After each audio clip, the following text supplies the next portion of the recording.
Hello, you wonderful people, and welcome to another episode of Centric. This week's show, we talk about TV shows that are crime dramas. For today's episode, I'm going to talk about Hightown Season 3, Episode 3. A lot of really interesting things went down in this episode, so let's break it down. Well, first and foremost, let's start off with Jackie's side of things. Obviously, she had that nightmare where it almost feels like they're kind of bringing it all full circle just because of the whole, oh God, I'm blanking on who it was, but it's the... was it Cherry? Was that her name? Because they referenced the person Ray had slept with, one of his God, what was it? His CIs that he had slept with. But either way, I believe the body that Jackie found at the beginning of the series, it was almost kind of going back a little bit to that, because that was kind of the thing that like haunted her and it kind of stuck with her. It was kind of like a massive motivation for her, obviously, in season 1. So it almost seemed like we're kind of bringing that a little full circle, making it so that Veronica's that new person. But it also kind of goes in the theme of Jackie once again going from one thing, the focus on kind of being her reason to kind of stay sober. I mean, granted, we didn't see her get high at all this episode because she's been too focused on this. But once again, it's just that's just the cycle that Jackie finds herself in. We talked about it time and time again. But either way, it was interesting, like the nightmare she had. Then she wakes up sleeping with Emma, like kind of like fell asleep. I was like, man, it's so wild. It's like, and Emma's just so okay with it. Like, you don't know the lady. You're just like, yeah, can you rub my back? I get it. You're blitzed out of your mind, but still,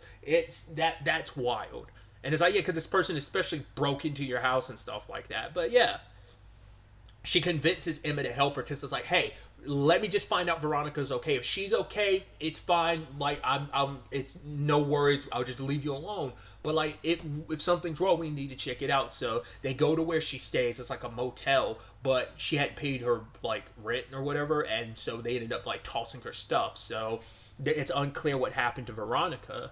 And now, because Emma had suggested that, God, what was home dude's name? It's the pimp dude. Was it Swayze? Yeah, that was it. That Swayze might have had something to do with it, because Veronica apparently stole from one of her Johns, and it's like if your pimp found out. In fact, he did find out, and he was like, he was just going to kill her. I don't think Swayze did, but it's unclear at this point in time, because it does seem like this storyline seemed like it is just a personal Jackie thing, but I do think it is going to unravel and potentially turn into something else. I don't know if it's going to turn into a serial killer storyline or what, but basically, well, Emma and Jackie are not good, because Emma found out Jackie was a cop because they were, accosted by some cops, and it's like, whoa, oh, you're with the cops? Hey, you work on the Ray? Hey, I used to kind of work on the Ray too. Did he tell you the banana story? I was a banana dude, so it's like, which I'm also like, well, there's always a possibility that the person she might have gotten, the person she rolled and stole from could have been a cop. Just like them rolling up and them kind of telling Jackie, like, hey, never heard of her, but it's like, hey, if you ever need, if I knew you were here, you should have, like, came to us. He's like, hey, you can come to me personally, which makes me go, like, we probably aren't done with that cop. They went out of their way to name him and everything. I feel like he kind of gave off that sleazy vibe, where I'm like, is he actually the one that killed Veronica? Because I'm wondering, like, because, I mean, there are dirty cops who partake in the ladies of the night type of situation. So it could be a thing of he was having his fun and she ended up stealing something from him and he needed to get it back. Who knows? But because later on, Jackie hears, like, she meets another lady of the night asking her things. It's like, yo, do I look like I mess with Swayze? It's like, I'm independent. I do my thing. I'm kind of my own supplier. I do my own thing for 30 years. I'm not worried about anyone else's business. I'm definitely not in Swayze's business. But she brought up the point, like, oh, of course you're here for some white blonde girl. It's like, yeah, you here for her, but what about all these other people that died? She specifically referenced the other name, and Jackie's like, I don't know who that is. She's like, well, Google it. So it seems like, I mean, I would assume, like, sadly, in the profession of prostitution, there will be so many people that sadly fall through the cracks. And it's like, but it's a thing of, oh, because it's a blonde white girl that went missing, now all of a sudden you care. So that's where I'm kind of getting, maybe there's a serial killer vibe going on, where maybe that might be going a little too far, but it just seems like it stems from her robbing the wrong person. And maybe Swayze does know about it, but he doesn't want to mess with whoever she robbed, because it's going to bring, like, if he knows about it, because it's like, if I say anything, this person's going to be riding my ass. So I can only assume, like I said, it's got to be someone that Swayze's got to fear. And who would you want to not mess with more than a cop? You know, a person who has that blue veil, but also has a legally, like, can do whatever they want to basically kill you. I'm not trying to like paint that as all cops or whatever. I'm saying in the view of a criminal, you're going to be like, yeah, this guy can kill me and get away with it. You know, that would be Swayze's perspective. So I could see him being afraid of Home Dude. Like I said, they went out of their way to name that cop, not unless he ends up being kind of a nothing burger character or whatever, but I just feel like going out of the way to name him, and like I said, he kind of gives off the sleazy vibe, makes me kind of feel like he might be related to not only Veronica, maybe these other deaths too. Like, I don't know, like, what did Veronica steal? You know, it's like, did she steal something to put in her veins? Like, and that's what popped this all off. Because that's what Swayze was kind of implying. Like, you know, girls like her, not the word to use, obviously. It's like girls like her, like, they steal stuff, and girls like her put that smack in their veins and stuff like that. So, I wonder, did Emma tell Swayze or what? Because, I mean, Jackie hadn't been really quiet about asking around about him. So, he probably got whispers about it. But it's like, I guess maybe he confronted Emma and Emma admitted it. Well, because Emma was upset the moment she found out Jackie was a cop, and she's got the very fucked a cop mentality. So just to be able to get her high, she might have told Swayze the truth about Jackie. Who knows? For him to be at Emma's place waiting for Jackie. So, and then also we get the development of, at the end of the episode, Jackie goes to Petey to ask him some questions, and Petey's dead. Now, obviously the red herring would be like, well, it's Swayze. Swayze pulled a gun on Jackie. He's also the one that, Pete's the one who also gave Jackie Swayze's name. So it seems like there would be a direct correlation, but I'm like, I think it's a dirty cop who found out about it. That might also be why Swayze was acting the way he did. Because it's like, it's one thing to kill like a prostitute or some like drug dealer. That's one thing. Killing another cop that's why they're probably trying to scare Jackie off of this.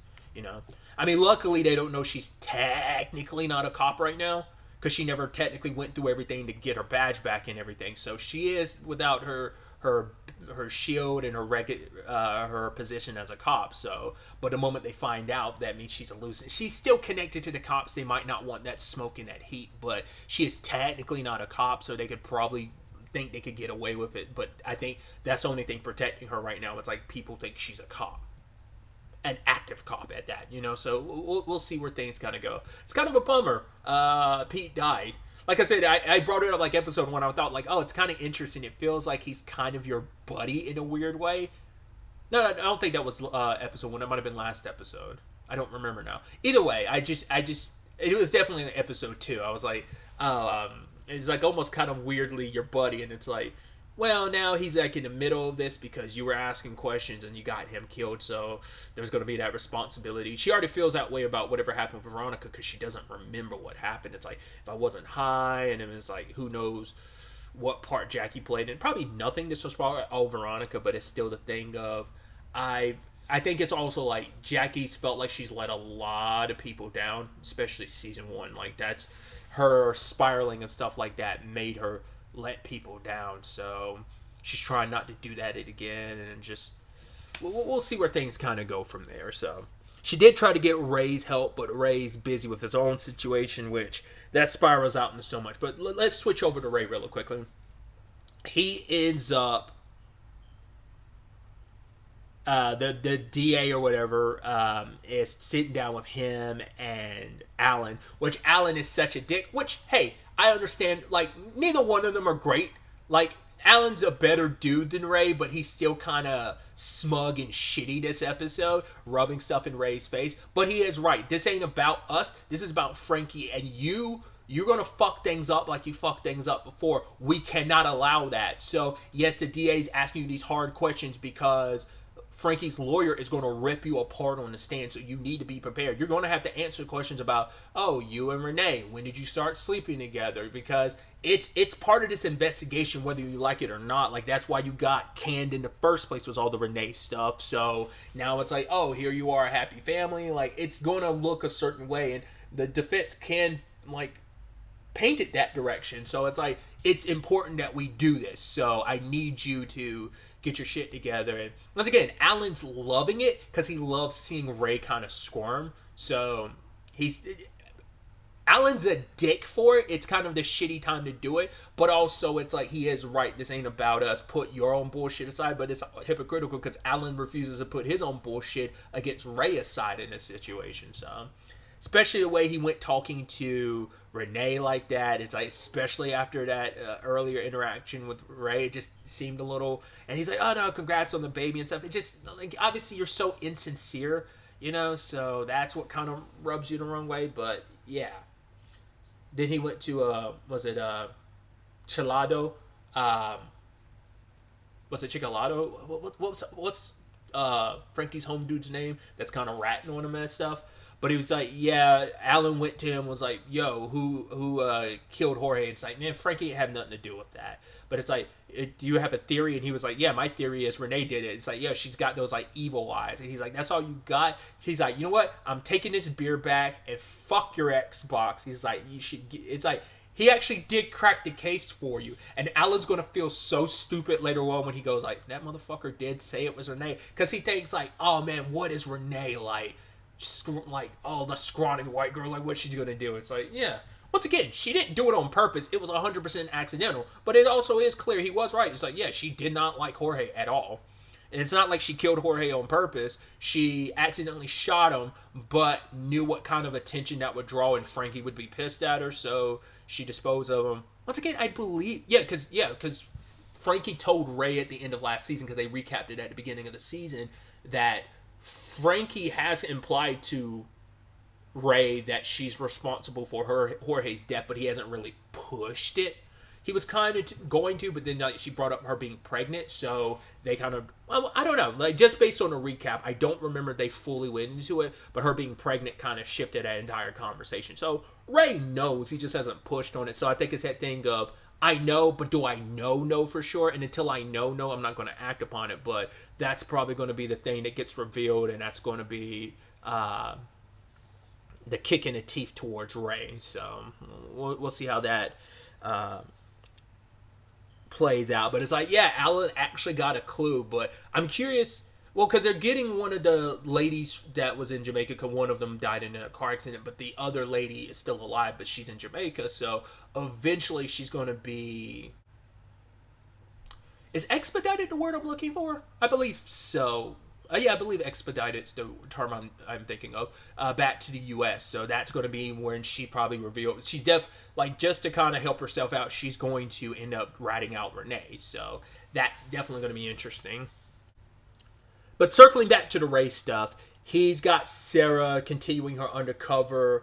Home dude from last episode is going to introduce her at the party, which at this party, Owen ends up being there. And so Sarah and Owen are hitting it off. They are getting some valuable information about some of the organization, the people that works with his family and stuff. But obviously it's like the links that Sarah went through to get the information to get close to Owen. Even I was like, I was like, man, that's kind of rough. Because she'd even asked the question of like, what if they offer me drugs? She's like, officially, you're not supposed to, under whatever case, like even if you are like undercover, like you're officially not, that can screw up the case. But Ray's kind of like, if you end up in that situation, I would just turn a blind eye because I'm your partner in this. I got your back. Which is it's kind of interesting and complicated and ironic because because he's trying to do what he does believe is best for Jackie, because he did have Jackie's back last episode. It's like, yo, I spoke to the captain or lieutenant or whatever, and I'm getting your position back, but you have to do this, like, thing first. But she was so caught up in what she's doing last episode and this episode that he's also saying, like, right, you don't sound good, which she's not, but she is stumbling upon something, so she's going to feel like she has no one in her corner, because Ray's the only other person she could turn to under these circumstances. But, I mean, to be fair, he was in the middle of an undercover, so I got to look out for her, but it's like you're failing Jackie, but Jackie kind of, it's a complicated mess of a situation, so probably when the time comes and Ray needs Jackie's help, she might not be there for him. I don't know. They have a weird partnership and friendship because it's like they have been there for each other during different circumstances. So either way, turns out Sarah didn't sleep with Owen. She just tugged him off. But it ended up, and she says the justification for that is by not sleeping with him, he comes back wanting more. Because if I had slept with him, he would have just kind of like hit it and quit it. But it's like now I'm kind of enticed him, and he's entranced. So it worked out in the end. But the moment she was like, okay, this is me, why don't you come inside for a beer, Ray? Ray was like, nah. I was like, good. Go home, Ray. And the way that scene kept going, I was like, go home, Ray. Go home, Ray. Especially with everything that's going on at home. But by the time it's late at night, Renee probably would have been back home by then anyway. But still, I'm like, I don't know. Which we'll get to the home situation at the house and stuff with Rachel and everything soon enough. But I was like, okay, good. You're driving home. But then I was like, don't circle back around. Don't turn around.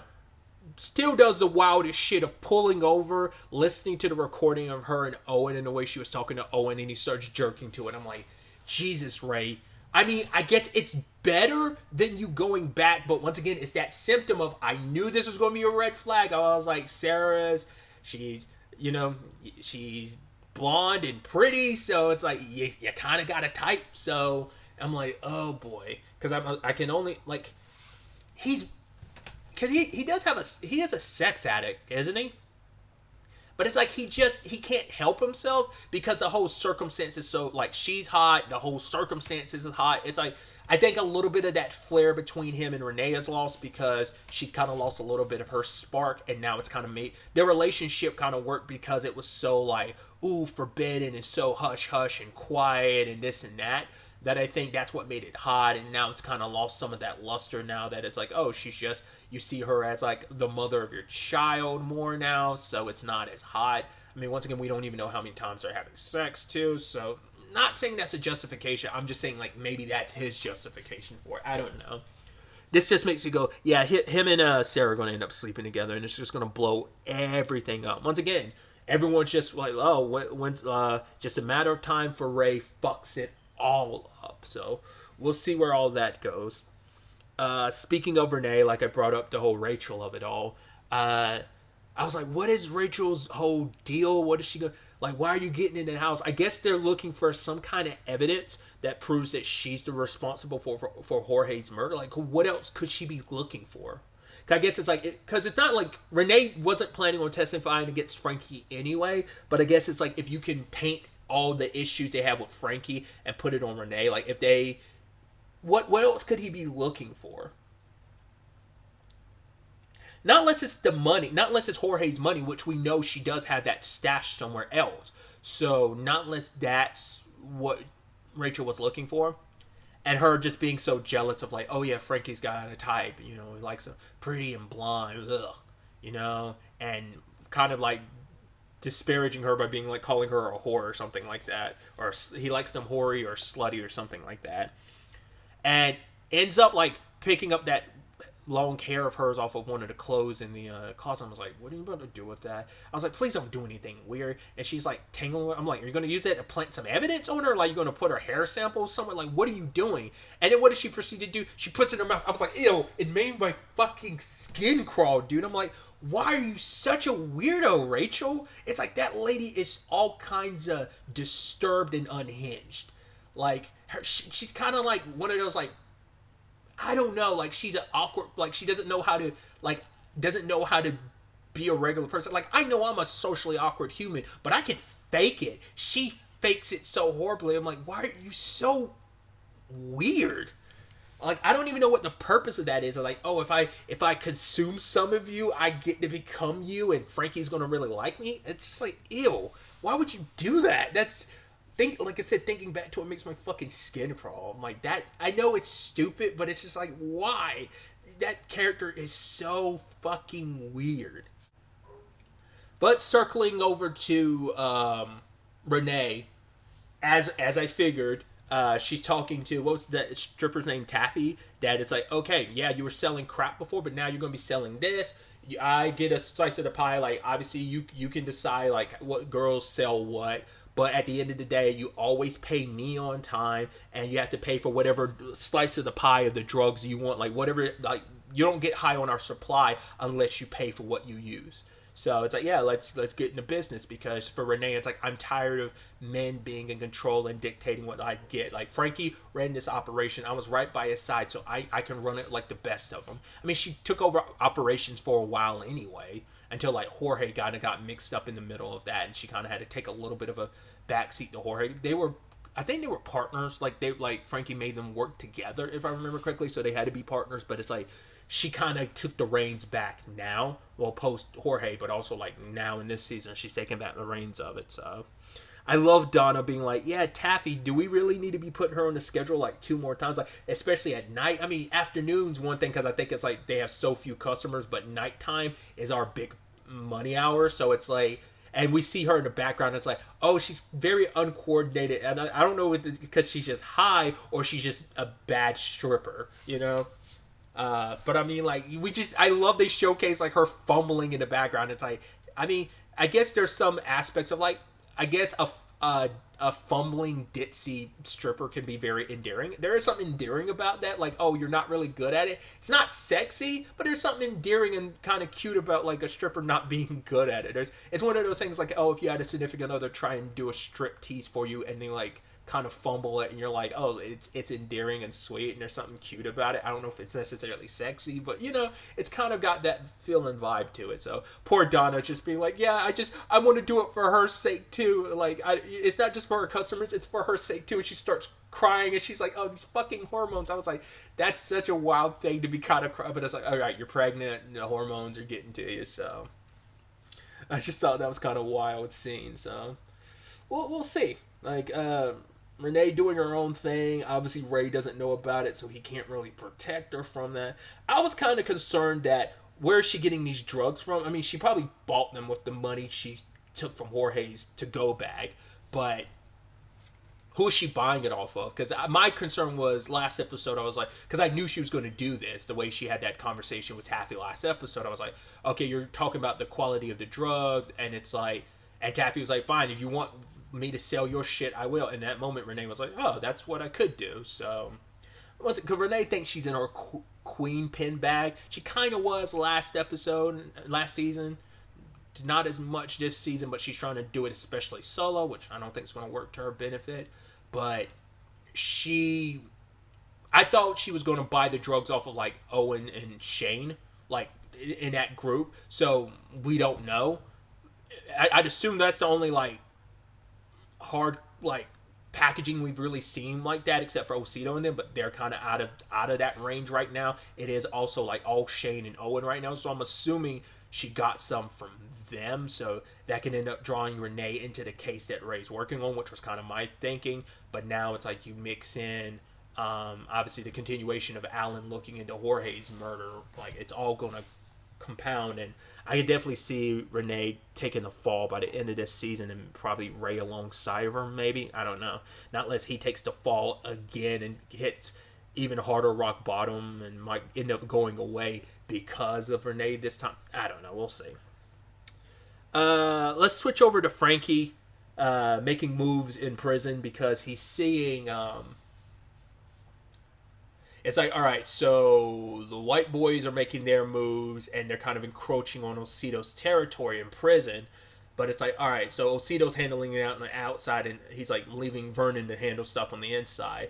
And Frankie ends up, which I was surprised by. I guess it's like there is some chivalry, even though he is the mobs, he is the like drug kingpin and monster that he is, that he still is like, the moment the guy was talking about Janelle, like, ooh, let me get some of that. He was like, hey, you show that woman some respect. I was like, oh, you didn't know about Osito and her. I guess that must not have been that kept of a secret. I wonder if that one of Osito's dudes like that works on Vernon or something like that. Whoever it was ran his mouth, and now Frankie knows about that. So I was like, okay, cool. So now someone close to Osito is here. So he uses that he tries to say like, oh, yo, Osito ain't really doing his thing. He's been too concerned about getting laid with Janelle to really do. But it's like, no, he's all about this drug game thing too. Hell, we saw he interrupted his date with Janelle for that purpose. So, but I think it's meant to drive a wedge between Vernon and Osito. Even though Osito kind of holds it down this episode, a lot of that's probably going to get to Vernon. Like, I'm trying to think, like, did he know about Janelle and Osito? I think he did. So either he didn't know and now he's finding out because of Frankie, or he did know but he's still thinking like, oh, Osito ain't really concerned about us. He's too concerned about Janelle.